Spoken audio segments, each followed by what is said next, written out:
Olá, bom dia. Bom dia. O Sergipe Rural está no ar e estes são os destaques desta edição. Rentável e nutritiva. Incentivo do Sebrae ao cultivo da palma como fonte de alimento para o gado tem feito a diferença nas propriedades de centenas de criadores em Sergipe. Queridinho da vez, com o aumento da procura, produtores de inhame de Campo do Brito investem no cultivo da raiz de olho nos lucros. Prestação de contas. Comitê da Bacia Hidrográfica do São Francisco apresenta durante o evento na capital ações desenvolvidas no último semestre pelo órgão em defesa do velho Chico. E ainda, em entrevista, a repórter Patrícia Dantas, diretora de Defesa Animal e Vegetal da Endagro, fala sobre o certificado internacional conquistado por Sergipe, de área livre da peste suína. Não saia daí! O Sergipe Rural, o telejornal que traz para você as notícias do campo, está só começando.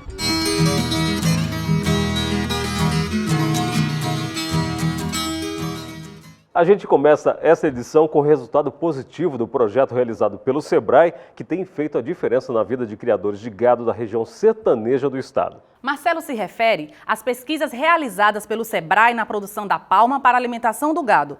De custo relativamente baixo e de alto valor nutritivo, a planta da família dos cactos, além de ser um negócio rentável, é também uma boa alternativa para manter o rebanho nos períodos da seca.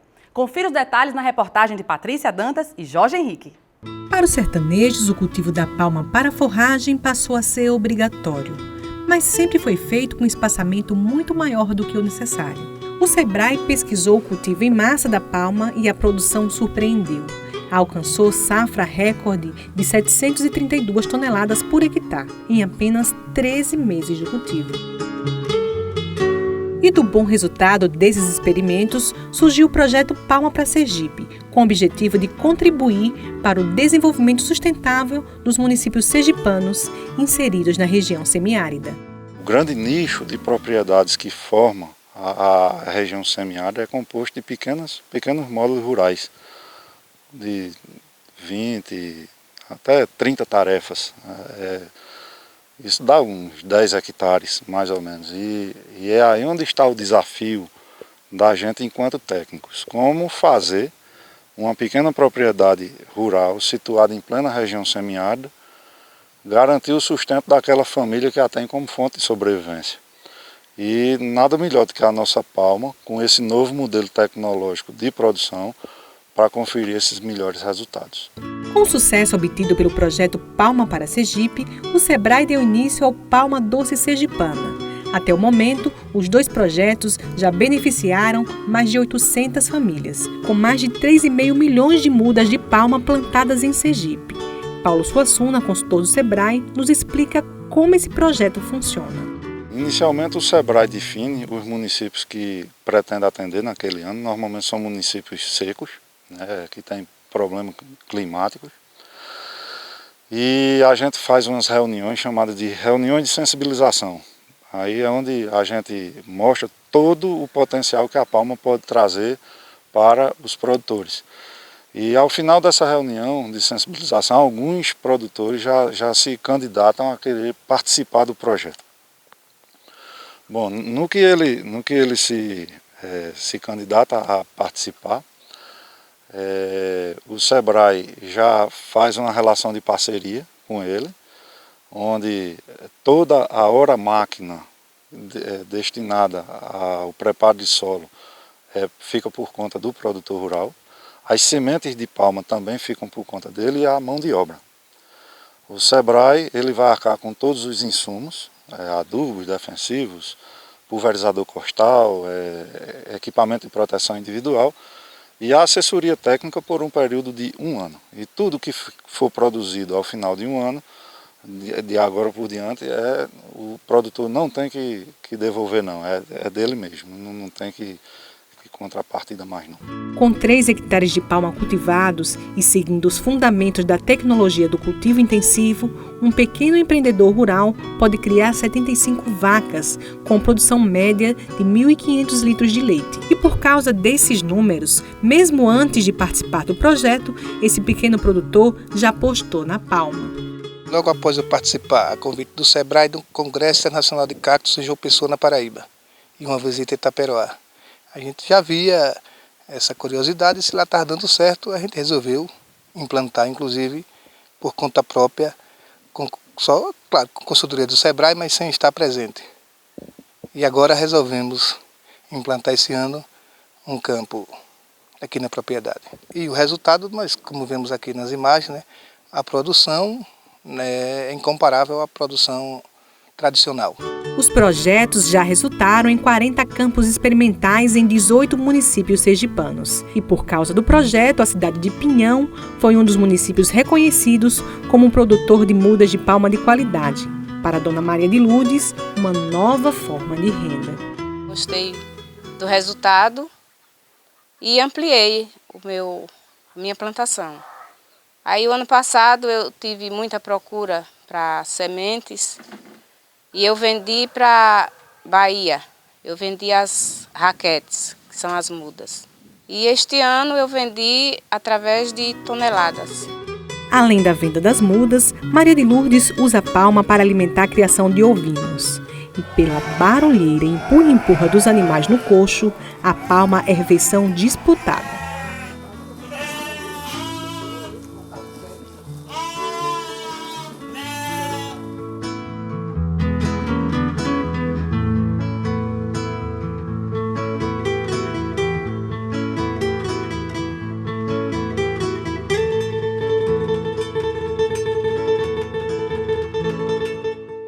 E o mês de junho em Sergipe, hein? Deve continuar parcialmente ensolarado, mas com período de instabilidades também. Confira os detalhes na previsão do tempo. De acordo com o Centro de Meteorologia de Sergipe, o sol aparece entre poucas nuvens no sábado e no domingo em todas as regiões do estado. Na segunda e na terça, o tempo fica nublado e há previsão de chuva no litoral sergipano. No agreste e sertão do estado, o tempo segue firme. Na quarta, quinta e sexta, uma massa de ar frio que chega do oceano volta a provocar instabilidades. A temperatura durante a semana deve variar entre 17 e 33 graus. No município de Simão Dias, a temperatura deve chegar aos 29 graus. 31 em Frei Paulo e 33 em Itabi. A seguir, produtores de inhame de Campo do Brito investem em variedade de olho nos lucros motivados pelo bom momento das vendas. E ainda, Comitê da Bacia Hidrográfica do São Francisco apresenta ações preventivas realizadas em defesa do Velho Chico. Não saia daí, o Sergipe Rural volta já.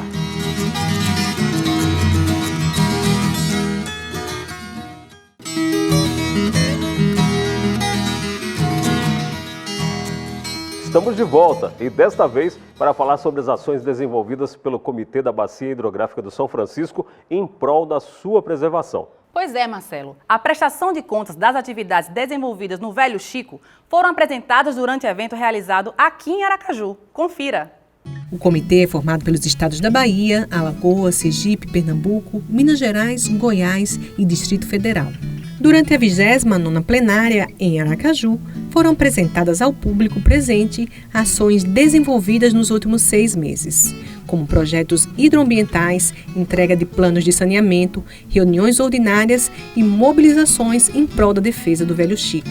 Vários personagens que têm ligação com o Rio São Francisco expressaram a importância do evento. Há uma preocupação, obviamente, da engenharia com a sustentação, a recomposição, a revitalização do rio. E aqui, ouvindo especialistas, tanto do Alto, do Baixo, do Médio São Francisco, a gente pode aprimorar mais e melhores conhecimentos para que se apliquem também lá no Alto São Francisco. E o trabalho que é feito é nesse sentido de preservação das nascentes, do cercamento das principais nascentes, do trabalho pedagógico naquelas pequenas cidades, no sentido de que desde as crianças mais jovens já possa ter esse contato, essa preocupação com a preservação do rio. Segundo Cláudio Silva, representante dos quilombolas, as ações em prol da proteção da bacia não devem ser focadas apenas na fiscalização e punição, mas no processo de educação para a conservação do meio ambiente. Existe no Comitê de São Francisco diversas ideias, mas a maioria das ideias são ideias voltadas para defender a sua água, defender o seu interesse.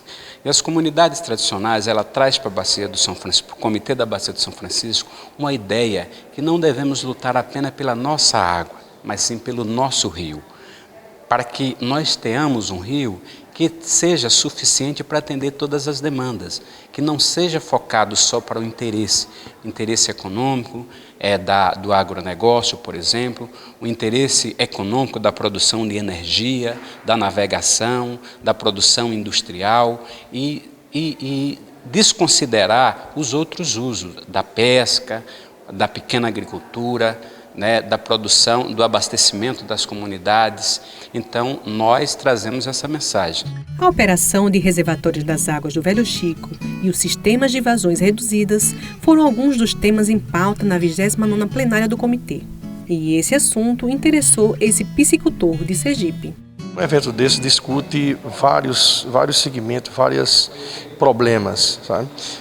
Desde a vazão, a qualidade da água e o que nós poderíamos fazer para melhorar a colaboração hídrica em termos de volume, o que é que a gente vai fazer para recompor nascentes e como a gente fazer um balanço hídrico para que tenhamos futuramente uma vazão menos ruim do que hoje, ou seja, uma vazão ambiental e sustentável. Para esse defensor do rio, todas as discussões são importantes. Cumprimento da nossa missão, como defensor do rio, tentando ver se a gente desperta nas pessoas, na sociedade, um compromisso ambiental responsável que possa melhorar a situação do nosso planeta, que está ficando difícil morar nesse planetazinho chamado Terra, com esse nosso comportamento. A gente precisa mudar, talvez a civilização tenha que mudar alguns comportamentos com relação ao consumo, com relação aos valores, aos reais valores, da terra, da água e do ar, que forma o nosso habitat. E agora eu trago um recado para você que acompanha nosso programa. Se você tem alguma sugestão de reportagem bacana, entre em contato conosco através do WhatsApp do Sergipe Rural. Anote o número 99894-6691. Participe.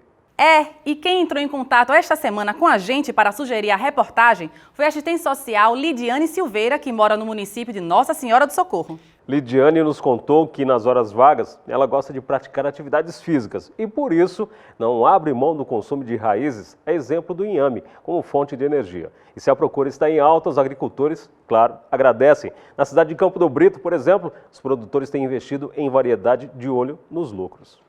Quem olha sem cuidado quase se assusta com esses montes formados quando o inhame começa a ramar.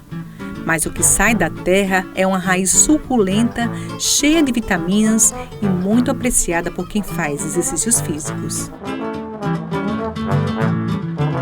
Para evitar que as ramas do inhame fiquem pelo chão e apodreçam, o agricultor Adelson Fonseca, de Campo do Brito, usa essas varas e enrola as ramas periodicamente. Quando ele está nascendo, ele vai enramar pelo chão. Aí você vai ter que colocar em cada cova uma vara, porque aí ele vai enramando na vara e não vai ficar pelo chão. O preço da raiz é considerado muito bom e a cultura tem ciclo médio. Da semeadura até a colheita são 9 meses de espera. A preparação da terra é no início. Você limpa o arrancador, tira o mato todinho, aí vem com esterco, espalha, aí vem e abre a arleira, ou cova, aí conforme você queira. Aí na semente você vai, cava, depois vem com a semente. A semente você pega o inhame, corta ele em pedaços e vai plantando em cada cova um pedaço. Uma outra curiosidade do cultivo é perceber a terra ao redor das raízes rachar quando o inhame está próximo da época da retirada. A folha vai ficando mais amarela ou pintando, aí ela já vai ficando bem madura. Quando ele seca totalmente é porque está bem maduro. O manejo, relativamente simples, também convida o agricultor a investir em mais de uma variedade. Você trabalha com orgânico, você come o que é bom e não passa produto químico para ninguém, Você trabalha em sua propriedade, descasca do jeito que for, não tem problema. Você leva para o consumidor come um produto sem veneno, não vai lhe prejudicar e é muito melhor. Você ganha dos dois lados, ganha com a sua saúde e ganha com a saúde dos seus parceiros que estão ali comprando, os seus fregueses.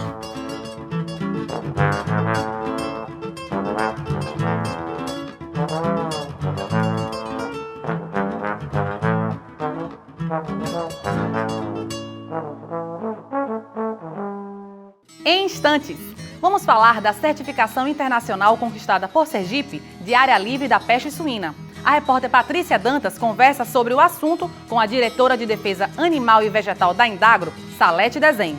Não saia daí, o Sergipe Rural vai a um rápido intervalo e volta já.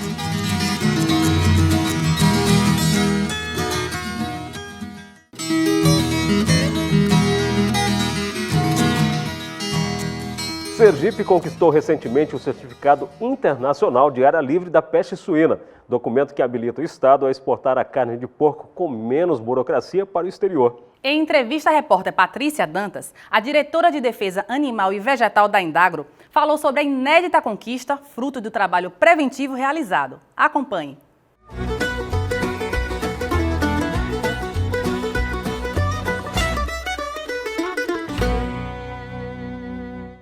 Sergipe recebeu uma certificação internacional de área livre de peste suína clássica. E sobre esse assunto a gente conversa agora com Salete Dezen, que é a diretora de Defesa Animal e Vegetal aqui da Indagro. Salete, o que significa isso? Significa que nós abrimos as portas para a exportação de carne, abrimos as portas para que haja um crescimento da população suína no estado e que com esse excesso possa ser exportado. E também permitimos que o produtor sergipano possa continuar vendendo seu produto para outros estados, também livres e não livres, porque Sergipe tem livre comércio. Então, nós temos uma região em Sergipe, que é a região de Glória, que vende muitos suínos, comercializa muitos suínos com a Bahia, e que se nós não tivéssemos essa certificação, ficariam impedidos desse comércio, já que a Bahia também recebeu essa certificação de livre. E hoje nós temos, com exceção da Bahia e de Sergipe, todos os demais estados do Nordeste que não obtiveram essa certificação e que estão impedidos de comercializar não só os suínos, mas a carne suína, o couro, a banha, os embutidos, tocinho, todos os produtos e subprodutos de suínos. E isso faz com que os produtores desses estados, eles não possam almejar um crescimento da produção, porque eles não terão como comercializar. Então, esse que é o papel fundamental do Estado e da defesa sanitária do Estado. É ter uma estrutura que consiga sanear uma determinada doença do Estado e permitir que os produtores possam produzir e comercializar. A gente já tem uma certificação nacional. E essa certificação internacional, como é que é o processo para se obter essa certificação? Todas as normas internacionais de estrutura de pessoal, estrutura de informação, então por isso que nós temos um sistema hoje online que permite essa informação rápida para o Brasil todo. Tem que ter uma estrutura de transporte e uma estrutura robusta de um serviço oficial que, se caso haja entre uma determinada doença, no caso aqui estava sendo reconhecida a peste suína, se entrar a peste suína clássica, nós tenhamos condições de rapidamente identificar a doença e isolar a doença nessa área. Então, a UIE, quando ela faz esse estudo e ela exige esse estudo do Ministério da Agricultura, ela tem uma série de pontos que todos os estados têm que ter a mesma estrutura e que tenha essa rapidez na informação e essa rapidez no combate à doença, uma estrutura de fronteira.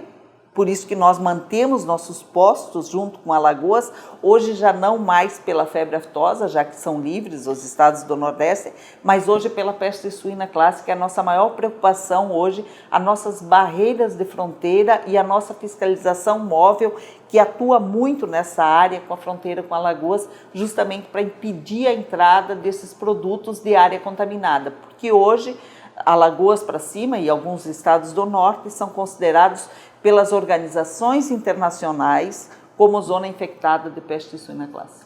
E falando da doença, assim, quais são as características, os sintomas que são percebíveis nos suínos? É uma doença que ela tem uma morbidade muito grande, então uma mortalidade muito grande quando ela acomete, principalmente os leitões. Ela é considerada uma doença vermelha porque ela causa hemorragia, e essa hemorragia leva a uma morte muito rápida, febre alta, natimortos, então vai nascer os leitões mortos, ou então muito fracos e virão a morrer. e é uma doença que ela se espalha muito rapidamente, o vírus se espalha muito rapidamente, e por isso essa importância dentre as doenças vermelhas dos suínos, essa importância da peste suína clássica, e por isso que a UIE ela colocou essa doença como uma das principais em termos de sanidade de um estado, assim como é a fitose, assim como são outras doenças consideradas pela UIE como fácil disseminação. E uma curiosidade, Salete, Sergipe já registrou algum caso dessa doença aqui no estado? Tem quanto tempo? Não, há muito tempo que nós não tivemos, e desde quando o Ministério começou a se fazer um trabalho, então nós temos uma certificação do Ministério da Agricultura desde 2006. E de lá para cá, nós nem vacinamos, mas nós fizemos sorologia dos animais. Então, a cada 2 anos, nós recolhemos material de 320 propriedades escolhidas ao acaso dentro do estado e são enviadas para exame para detectar, né, a presença do vírus ou não. E a cada mês nós, também ao acaso, acolhemos amostras de 10 propriedades do estado e mandamos para análise. Então se faz um trabalho diário praticamente para demonstrar que nós não temos a doença. Então é um trabalho de muitos anos que a defesa ela faz e que continua fazendo, porque a partir do momento da certificação nós temos uma responsabilidade a mais. O Estado assume perante o mundo uma responsabilidade muito maior de ser acreditado que realmente a doença não existe. A gente pensar em agronegócios, a gente tem um plantel de quantos animais hoje no estado e com a certificação? Existe talvez o interesse do produtor em aumentar o seu plantel? Sim, hoje nós temos 257 mil suínos no estado. Apesar do milho hoje ter uma alta muito grande, mas também em compensação Sergipe hoje se torna um dos maiores produtores, né, do Nordeste de milho, ficando somente abaixo da Bahia. E com isso leva o produtor a ter uma produção maior, já que hoje não pode ter entrada de suínos do restante do Nordeste, Sergipe passa a ter um comércio maior e há uma exigência de carne e com certeza agora com as exportações da China, um aumento da exportação da Rússia, nós conseguimos aumentar a nossa produção, que se não for para o mercado externo, mas para o mercado, para suprir as necessidades do mercado interno, já que os estados, os grandes produtores de suínos, passam a exportar mais. Bom, a gente aproveita o espaço aqui para parabenizar o trabalho da Indagro e falar que acho que o governo do estado tem trazido para a gente um trabalho muito interessante nessa área rural e que abre fronteiras, abre divisas para que os negócios possam surgir. Parabéns, Salete, você e a sua equipe, e a gente fica por aqui. É com vocês aí no estúdio. E essa confirmação de área livre de peste suína clássica também foi bem recebida entre os criadores daqui do estado. Nossa equipe foi até o município de Campo do Brito, um dos maiores produtores de Sergipe, para repercutir a conquista do certificado. Mas essa reportagem você só vai conferir no próximo programa. E o Sergipe Rural de hoje termina aqui, mas você pode ajudar na produção do próximo programa. É só enviar e-mail para sergiperural@perip.se.gov.br ou através do WhatsApp do programa. Anote o número 998946691. E a gente agradece a sua companhia. Até nosso próximo encontro. Tchau.